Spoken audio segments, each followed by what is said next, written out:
Salam Bapak Ibu Saudara-saudari yang dikasihi Tuhan Yesus Kristus. Firman Tuhan yang menjadi renungan untuk kita pada pagi hari ini, sekaligus untuk menghantar kita dalam berbagai aktivitas sepanjang satu minggu ini, tertulis dalam 2 Timotius pasal 4 ayat yang ke-18 demikian. Dan Tuhan akan melepaskan aku dari setiap usaha yang jahat. Dia akan menyelamatkan aku, sehingga aku masuk ke dalam kerajaannya di surga. Baginya lah kemuliaan selama-lamanya. Amin. Demikian. Saudara-saudari yang dikasihi Tuhan, ada satu ungkapan yang mengatakan banyak orang teman kita untuk tertawa, tetapi sangat sedikit teman kita untuk dalam hal menangis. Itu artinya memang dalam setiap kesulitan kita sangat sedikit orang yang mau peduli dengan kita. Tapi saat kita mengalami berbagai hal-hal yang mudah atau kebahagiaan, begitu banyak orang yang ikut serta dalam sukacita kita. Paulus juga mengalami hal yang demikian. Menjelang akhir kematiannya, sebenarnya dia dalam segi kemanusiaan mengalami penderitaan. Karena tidak banyak yang ikut bersama dia, mendampingi dia untuk mengakhiri masa-masa sulit dalam kehidupannya. Dia dipenjara oleh karena kebenaran firman.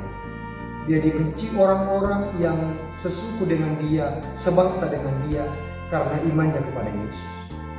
Tapi yang menarik adalah bagaimana Paulus percaya, walaupun orang tidak begitu banyak yang peduli kepada dia di dalam kesulitannya, bahkan ada orang yang meninggalkan dia, misalnya Demas, yang tadinya sangat setia kepada Tuhan, tapi terakhir kalinya dia akhirnya tidak lagi bahkan berbalik daripada Tuhan. Tapi itu semua tidak menyurutkan semangat Paulus untuk menyatakan kebenaran dari firman itu. Sehingga dia menyatakan sebagaimana di dalam perenungan kita hari ini demikian, bahwa dan Tuhan akan melepaskan aku dari setiap usaha yang jahat. Dalam bahasa Batak, roroan itu hani dua usian nasa ulon hazahatan. Roroon artinya tanpa persetujuan kita, Tuhan itu sendiri yang mengambil inisiatif untuk mengambil kita dari setiap persoalan kesulitan ke dalam kehidupan kita. Ini adalah jaminan bagi kita supaya tidak ada yang akhirnya menjadi kendor semangatnya dalam usaha memberitakan Injil atau melakukan perbuatan baik. Barangkali kita seolah-olah berjalan dalam jalan sunyi.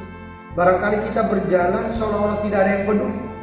Tetapi ketika kita sudah memang meniatkan untuk melakukan sesuatu yang baik, lakukanlah itu walaupun mungkin orang tidak peduli, bahkan tidak menghargai. Saudara-saudari, sering orang kecewa. Kenapa kecewa? Karena di saat dia melakukan kebaikan, melakukan usaha segala yang baik, tetapi orang tidak menghargai kebaikannya, bahkan mungkin ada tudingan yang negatif kepada dirinya. Hari ini firman ini mengingatkan kepada kita, jangan kendor, jangan menjadi tidak melakukan yang baik walaupun mungkin tidak dihargai orang. Sebab Tuhan Maha melihat, Tuhan Maha mengetahui kita. Sehingga ketika melakukan perbuatan baik, ingatlah ada Tuhan yang melihat kebaikanmu dan Tuhan mencatat setiap kebaikanmu. Sehingga dengan demikian kita tidak kendor dalam melakukan kebaikan. Kalau Paulus akhirnya menutup statementnya dengan mengatakan, baginya lah kemuliaan selama-lamanya. Artinya kemuliaan itu hanyalah milik Tuhan. Kita masih ingat apa yang dinyatakan oleh para gembala ketika para malaikat menyatakan tentang berita kelahiran Yesus, yang dinyatakan para gembala itu, kemuliaan bagi Allah di tempat yang maha tinggi, damai di bumi. Artinya kemuliaan itu sesungguhnya milik Tuhan. Biarlah Tuhan dipermuliakan dalam setiap kehidupan kita. Biarlah Tuhan dipermuliakan dalam seluruh aktivitas kita. Jangan mengambil atau mencuri kemuliaan Tuhan itu melalui perbuatan baik kita. Artinya kita berbuat baik kepada orang, supaya bukan berarti supaya orang itu membalaskan kebaikan kepada kita.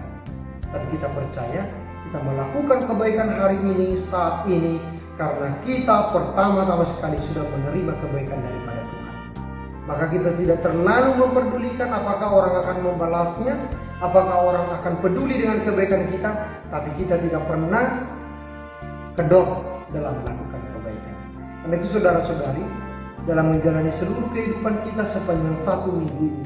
Tetaplah bersandar kepada pengertian dari kebenaran firman Tuhan, sehingga kita semakin yakin dan percaya untuk senantiasa melakukan kebaikan di dalam kehidupan kita.